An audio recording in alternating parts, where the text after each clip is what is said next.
नमो तस् भगवतो अरहतो सम्मा संबुद्धस् नमो तस् भगवतो अरहतो सम्मा संबुद्धस् नमो तस् भगवतो अरहतो सम्मा संबुद्धस् साधु साधु साधु. आमचे पूजनीय गुरुभंतीजींना आमचं नमन असतो. विश्ववंदनीय बोधिसत्व डॉक्टर बाबासाहेब आंबेडकर यांच्या महाविचारांना अभिवादन. गौरवनीय महासंघरत्नाची अनुमती घेऊन आपण या ग्रंथाला पुनश्च पुढच्या भागाला सुरुवात. तर काल आपण बघितलं की ब्रह्मलोकाचे अंतर, त्यानंतर दुःखाच्या नाशाचे प्रयत्न आणि स्मृतीच्या उत्पत्तीचे 16 प्रकार आपण बघितले. आज आपण बघणार आहोत मृत्यूनंतर दुसरीकडे पुन्हा जन्म घेण्यासाठी वेळेचे बंधन नाही, या संदर्भात आपण आज समजून घेणार आहोत, जाणून घेणार आहोत. सर्वांनी शांत चित्ताने ऐकायचं आहे, व्यवस्थितरित्या ऐकायचं आहे. आणि आपला माईक जर बंद केला सर्वांनी तर योग्य होईल. सर्वांचे बंद कसे, भोसले साहेबांचा माईक चालू आहे.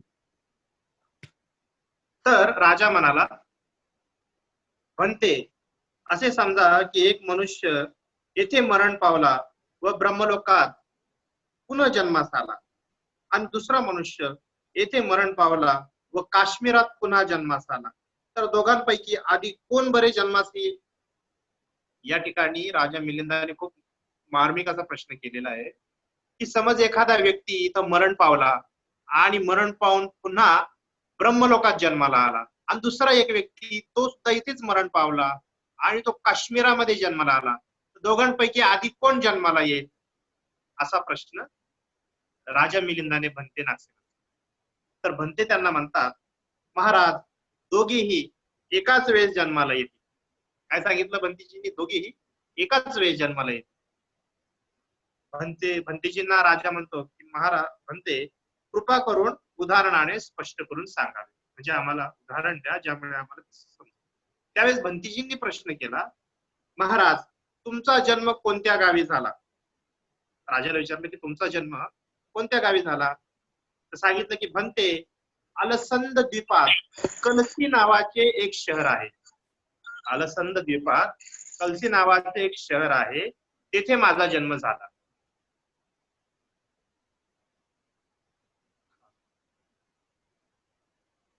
तर कोणतं द्वीप? कलसी. अलसंद नावाच्या द्वीपात कलसी नावाच्या शहरात माझा जन्म झाला, असं कोण सांगितलं? राजा मिलिंदाने भंतेना. मग भंतेजीने विचारलं, येथून कलसी शहर किती दूर आहे? त्यावेळेस राजा म्हणाला, भंते अंदाजे 200 योजन दूर आहे. 200 योजन म्हणजे 2000 किलोमीटर आहे की नाही? 200 योजन इथून माझं गाव शहर दूर आहे. ठीक आहे, आता काश्मीर इथून किती दूर आहे ते सांगा. भंते म्हणाले, ठीक आहे, आता काश्मीर इथून किती लांब आहे ते सांगा. त्यावर राजा म्हणाला, भंते केवळ 12 योजन दूर आहे. किती? केवळ 12 योजन दूर आहे, म्हणजे 1020 किलोमीटर. Sorry, 1020 kilometre. तर भंते म्हणाले, महाराज आता तुम्ही कलसी शहराबद्दल स्मरण करावे. म्हणजे तुमचा विचार करा, कशा संदर्भात? तुमच्या गावासंदर्भात, कलसी शहराबद्दल स्मरण करावे. राजा म्हणतो, भंते स्मरण केले, आणि आता काश्मीरचे सुद्धा स्मरण करावे. राजा म्हणाला, स्मरण केले. त्यावेळेस भंतेजी म्हणाले, महाराज मग आता सांगा की या 2 स्थळांपैकी कोणत्या स्थळाचा विचार आधी आला? यावर भंतेजी म्हणाले, महाराज या उदाहरणावरून समजून घ्यायलाच पाहिजे की येथे मृत्यू पावल्यानंतर ब्रह्मलोकात पुन्हा जन्म घ्यावा लागला काय, किंवा काश्मीरात अगर कोठेही जन्म घ्यावा लागला काय, कोठेही पुन्हा जन्म घ्यावा लागला तरी सारखाच वेळ लागतो, असे राजा मिलिंदास भंते सांगितले. पुढे आहे, राजा म्हणाला, भंते दोन्ही. पुढे राजा म्हणाला, "भंते, कृपा करून पुन्हा एखादे उदाहरण देऊन समजावून सांगा." यावर भंतेजी म्हणाले, "महाराज, समजा दोन पक्षी आकाशात उडत आहेत. त्यापैकी एक पक्षी उंच झाडावर बसला आणि दुसरा पक्षी लहान झुडपावर बसला. तर या दोघांपैकी कोणत्या पक्षाची सावली जमिनीवर आधी पडल?" भंते, दोन्ही पक्षांची सावली सारख्याच वेळाने जमिनीवर पडेल, आहे की नाही? त्याच्यामध्ये अंतर राहणार नाही. महाराज, याचप्रमाणे जर कोणी येथे मृत्यू पावला व ब्रह्मलोकात पुन्हा जन्मास आला आणि कोणी दुसरा येथे मृत्यू पावला व काश्मीरात पुन्हा जन्मास आला, या दोघांचाही मृत्यू वेळ सारखीच असेल. म्हणते आपण उत्तम प्रकारे समजावून सांगितलं, असं राजा भंतेजींच्या भाषणाचं संबोधन करतो. पुढे आहे बोधांगे संदर्भात. बोधी अंग असतात त्याच्या संदर्भात आहे. राजा म्हणाला, "भंते, बोधांगे किती आहेत?" म्हणजे बोधी अंग किती आहेत? महाराज, 7 आहेत. बोधी अंग किती आहे? 7 आहेत. भंते, किती बोधांग्याने धर्मज्ञानाचा लाभ होतो? म्हणजे किती बोधी अंगाने धर्माचा लाभ होतो? भंते, त्यावेळी म्हटले की भंते, तर मग तथागतांनी 7 बोधांग कशा करिता सांगितले? हे बघा, जे 7 बोधांग आहे, 7 बोधांगापैकी मला वाटतं त्या ठिकाणी समाधी आणि प्रज्ञा हे 2 बोधी अंग आहे. याच्यामुळे धर्मज्ञानाचा लाभ होतो, असं कदाचित भंतेजीने या ठिकाणी सांगितलं असेल. तर राजा काय म्हणतो मग, भंते, जर ह्या 2 किंवा 3च बोधी अंगांनी जर ज्ञान प्राप्त होत असेल, तर भगवान बुद्धांनी 7 बोधी अंगांचा उल्लेख का केला? 7 बोधी अंगांचा उल्लेख का केला? महाराज, एखादी तलवार म्यानातून बाहेर काढून हातात घेतलीच नाही, तर म्यान बंद तलवारीने तुमची इच्छा असेल त्यास कापू शकाल काय? एखादी तलवार जर म्यान असेल, काय केली, म्यानातून जर ती बाहेरच हातात घेतली नाही, तर त्या म्यान बंद तलवारीने तुमची इच्छा असेल त्याला तुम्ही कापू शकता काय? यावर सांगितलं, नाही भंते. महाराज, याचप्रमाणे धर्मविषय संबोधांग असल्याशिवाय इतर संबोधांगांचा धर्मज्ञानाचा लाभ करून घेण्याच्या दृष्टीने काही एक उपयोग होणार नाही. तथापि धर्मविषय संबोधांग तलवार मानले तर इतर सर्व बोधांग म्यान समजावे लागेल. आणि तलवार जर कापण्याचे काम करीत असेल तरी म्यान तिला सुरक्षित ठेवण्याचे महत्वपूर्ण काम करीत असते. म्हणून इतर बोधी अंगासही कमी लेखता कामा नये. यावर राजा म्हणाला, भंते, आपण उत्तम प्रकारे समजावून सांगितलं. म्हणजे 7 बोधी अंगांपैकी धर्मविषय नावाचा जो बोधी अंग आहे, तो बोधी अंग धर्मज्ञानाला प्राप्त करून देतो. पुढे आहे पाप आणि पुण्या संदर्भात. राजा म्हणाला, भंते, पाप आणि पुण्य या देहात अधिक कोणते आहेत? पाप आणि पुण्य या दोहात अधिक कोणते आहे? म्हणजे सर्वात जास्त कोणतं आहे, पाप आहे का पुण्य आहे? महाराज, पुण्य चांगले हे अधिक आहे. ते कसे काय बरे? महाराज, पाप कर्म करणाऱ्यास अतिशय पश्चाताप होतो आणि ते आपल्या हातून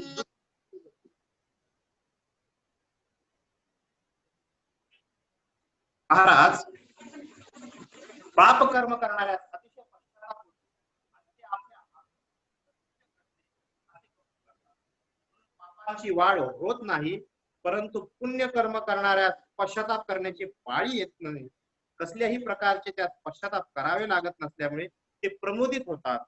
प्रमोदित झाल्यामुळे प्रीती उत्पन्न होते. प्रीतीचा लाभ झालेल्या मनुष्यात एक प्रकारची शांती मिळते. शांतीमुळे पाप मनाचे सुख प्राप्त होते. सुख लाभीने चित्त म्हणजे मन स्थिर होऊन समाधीत मग्न होते.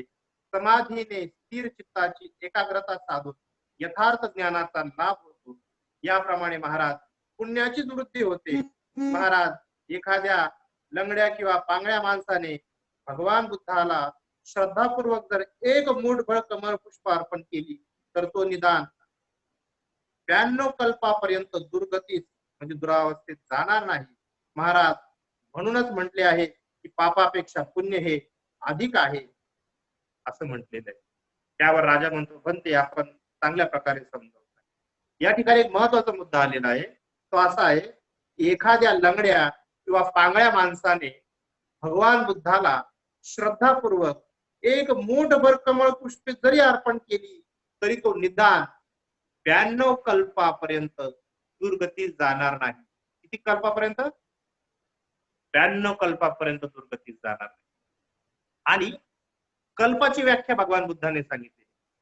कल्प इतके इतके कालांतरापर्यंत असतात की त्या कल्पामध्ये कदाचित पृथ्वीचा पुनर्भव होऊन पुन्हा ती नष्ट होत असते, पुन्हा नष्ट होत पुन्हा उत्पन्न होत असते. इतका तो प्रदीर्घ कालावधी असतो. एकदा एका भिक्खूने भगवान बुद्धांना कल्पासंदर्भात विचारलं की भगवान एक कल्प कितीचा असतो? त्यावेळेस भगवान बुद्धाने उत्तर दिलं, भिक्षू समज 100 योजन लांबीचा आणि 100 योजन रुंदीचा एक मोठा लोखंडाचा पिंजरा आहे.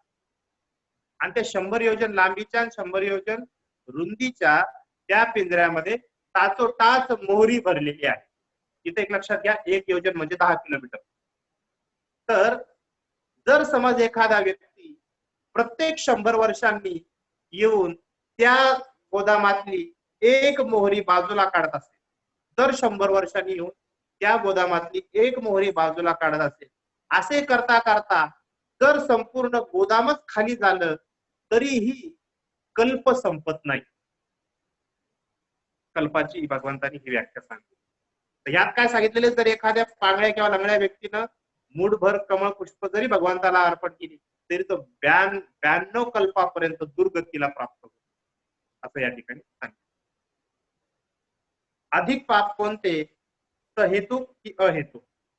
म्हणजे अधिक पाप कोणतं होतं? सहेतुक म्हणजे हेतूने केलेलं पाप की अचानक घडलेलं पाप, आहे की नाही? दोन्हीपैकी कोणता अधिक आहे? राजा म्हणाला, बनते जो जाणून बुजून दुष्कर्म करतो आणि जो चुकून दुष्कर्म करतो, या दोघांपैकी अधिक पाप कोणाचे आहे? आता हा फार इंटरेस्टिंग प्रश्न आहे. महाराज, चुकून दुष्कृत्य करतो त्याचेच पाप अधिक आहे. काय सांगितलं? जो चुकीने दुष्कर्म करतो त्याचे पाप जास्त आहे. म्हणते असे आहे तर जे काही माझे राजपुत्र किंवा मंत्री लोक, जे माझे राजपुत्र किंवा मंत्री लोक चुकून वाईट कृत्य करतात त्यांना दुप्पट दंड झाला पाहिजे.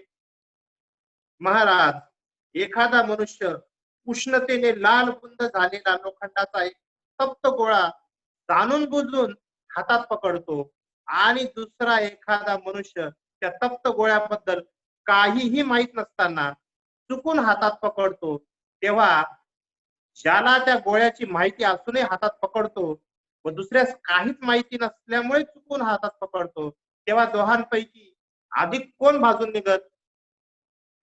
यावर म्हणतात, म्हणते जो अजानपणे हातात पकडतो तो अधिक भाजून निघत. महाराज, अगदी याच उदाहरणाप्रमाणे जो चुकून दुष्कर्म करतो त्याला अधिक पाप लागते. अशा पद्धतीनं बंदीजी सांगतात. कारण जो जाणून बुजून हात लावतो त्याला माहिती की आपण भाजणार आहे म्हणून तो थोडीशी सतर्कता बाळगून पकडतो. पण ज्याला माहिती नाहीये असा व्यक्ती अचानकपणे हात लावल्यामुळे तो जास्त भाजून निघतो. या उदाहरणाप्रमाणे महाराज, जो चुकून दुष्कृत्य करतो त्याला अधिक पाप कृत्य लागते, असं या ठिकाणी म्हणतो. राजा म्हणते आपण छान समजावून सांगितलं. तन शरीर देवलोकाचे भ्रमण. राजा म्हणाला, बनते आपल्या याच शरीराने उत्तर कुरु, ब्रह्मलोक किंवा चारही खंडात कोठेही जाऊ शकेल असा कोणी समर्थ आहे काय? असा कोणी एखादा व्यक्ती आहे काय की जो आपल्या शरीरासह ब्रह्मलोकात जाईल किंवा या चारही खंडामध्ये कुठेही भ्रमण करू शकेल, असा एखादा कोणी व्यक्ती आहे काय? होय महाराज, असे लोक आहेत. बनते ते कसे जातात? यावर बंदी सांगतात, महाराज, जमिनीवर एक वीज किंवा एक हात उडी मारू शकेल काय? जमिनीवर एक वीज किंवा एक हात उडी मारू शकेल काय? होय बनते, मी एकच हात काय पण 8 हात देखील उडी मारू शकतो. महाराज, आपण 8 हात उडी कशी काय मारू शकता? बनते, जेथे मला उडी मारायची आहे त्या जागेवर मी माझे मन निश्चयपूर्वक आधीच पोहोचवितो की येथेच माझी उडी निश्चित पडेल. अशा निश्चयामुळे माझे शरीर हलके झालेले वाटते आणि मग मी उडी मारतो. महाराज, याचप्रमाणे ज्याचे आपल्या मनावर चांगले प्रभुत्व आहे, असा रिद्धी संपन्न, शक्ती संपन्न भिक्षू मला आकाशात उडान करायची आहे असा मनानेच संकल्प करतो, त्यामुळे तो आकाशात सहजपणे उडू शकतो. यावर राजा म्हणतो, म्हणते आपण उत्तम प्रकारे समजवतो. पुढे आहे लांब हाडे. सुंदर हे आहे. राजा म्हणाला, म्हणते 100 योजन लांब हाडे आहेत असे तुम्ही लोक म्हणता. 100 योजन लांबीची सुद्धा हाडे आहेत. हाड म्हणजे काय? अस्ति. असे असे प्राणी आहेत की त्यांचं शरीर 100 योजन लांब आहे. असे सुद्धा प्राणी आहेत. परंतु एवढे लांब तर वृक्ष देखील नसतात, तेव्हा हाडे कशी बरे असू शकतील असा प्रश्न राजाने केला. यावर ते म्हणतात, महाराज, महासागरात 500 योजन लांबीचे मासे असतात हे आपण ऐकले आहे काय? है की नाही? त्याने काय विचारलं की महाराज, समुद्रात 500 योजन लांबीचे मासे असतात हे तुम्ही ऐकले आहे काय? महाराज, त्यावर राजा म्हणतो, होय बनते, मी ऐकलेलं आहे. महाराज, जर असे आहे तर 100 योजन लांबीचे हाडे त्या माशांचे असणार नाही काय? होय बनते, निश्चितच असू शकते. आणि यावर राजाने बंतीजींच्या या प्रश्नाचं संबोधन केलं.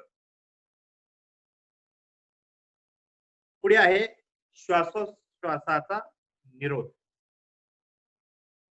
म्हणते श्वास घेणे, श्वास सोडणे याचा देखील निरोध करून ठेवता येते असे हे तुमचे म्हणणे आहे, तर हे कसे घडू शकते?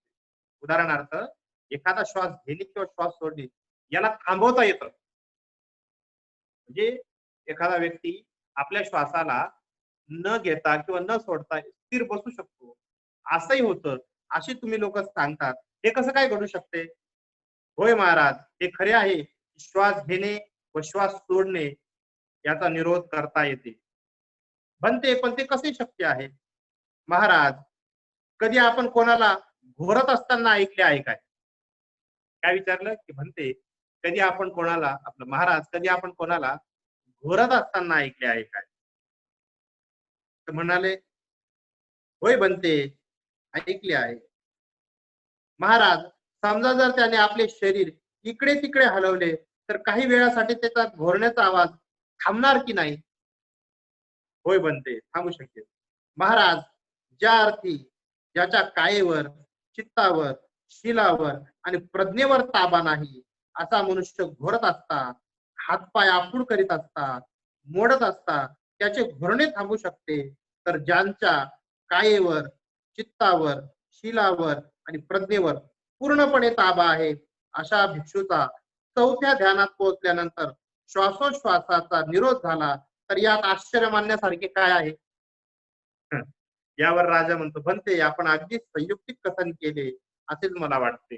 राजांनी त्या पद्धतीच्या बोलण्याचं समर्थन केलं. पुढे आहे, समुद्र हे नाव का पडले? समुद्राला समुद्र असं नाव का पडले? राजा म्हणाला, बनते, सर्व लोक समुद्र असे म्हणतात, तेव्हा त्या पाण्याच्या साठ्याचे नाव समुद्र असे का पडले? सर्व लोक म्हणतात, आपणही म्हणतो समुद्र समुद्र, पण समुद्र का म्हणतात त्याला? यावर बनतेजी म्हणतात, महाराज, यात अर्धे उदक म्हणजे पाणी व अर्धे मीठ असे साम्य असल्यामुळे त्याचे नाव समुद्र असे पडले आहे. बनते, आपण बरोबर सांगितले असं या ठिकाणी राजा म्हणतो. संपूर्ण समुद्राचे पाणी खारट का आहे? आपल्याला कधी कधी प्रश्न पडला असेल ना, समुद्राचे पाणी खारट का? त्याचं उत्तर कदाचित तुम्हाला माहिती नसेल. राजा म्हणाला, बनते, सर्वच समुद्राचे पाणी अगदी एक रस म्हणजे खारट असते, त्या असे का बरे? यावर बंतीजी म्हणाले, महाराज, समुद्राचे पाणी कितीतरी काळापासून एकाच ठिकाणी जमलेले आहे, त्यामुळे ते एक रस खारट आहे. यावर राजा म्हणाला, बनते, ठीक आहे. पुढे म्हणाले, सूक्ष्म धर्म. राजा म्हणाला, बनते, अति सूक्ष्म वस्तूचे सुद्धा तुकडे करता येतील काय? जे अति सूक्ष्म वस्तू असतात त्याचे सुद्धा तुकडे करता येतील काय? होय महाराज, करता येतील. बनते, सर्व वस्तूंमध्ये अति सूक्ष्म अशी वस्तू तरी कोणती? सगळ्या वस्तूंमध्ये अतिसूक्ष्म वस्तू कोणती आहे? महाराज, धर्म हीच सर्वात अतिसूक्ष्म वस्तू आहे. तथापि सर्व धर्मासंबंधाने असे म्हणता येणार नाही, कारण सूक्ष्मत्व आणि स्थूलत्व हे दोन्ही अंगे धर्मांतर्गत विशेष रूपाने आढळून येणारे आहेत. परंतु जे काही विभागले जाते ते प्रज्ञेनेच विभागले जाऊ शकते आणि प्रज्ञेचे विभाजन करील असे मात्र काही एक अस्तित्वात नाही. यामुळे अतिसूक्ष्म वस्तू ही सद्धम्मच आहे असे या ठिकाणी पंतजींनी राजाला समजावून सांगितले. तर उद्या आपण बघणार आहोत विज्ञान, प्रज्ञा आणि जीव या संदर्भात आपण बघणार. तर आजचे विषय खरंच चांगले होते आणि खूप चांगले पण होते, तुम्हाला समजलेच असतील. या घडलेल्या प्रकरणासंदर्भात जर कोणाला काही प्रश्न असेल तर तुम्ही विचारू शकता.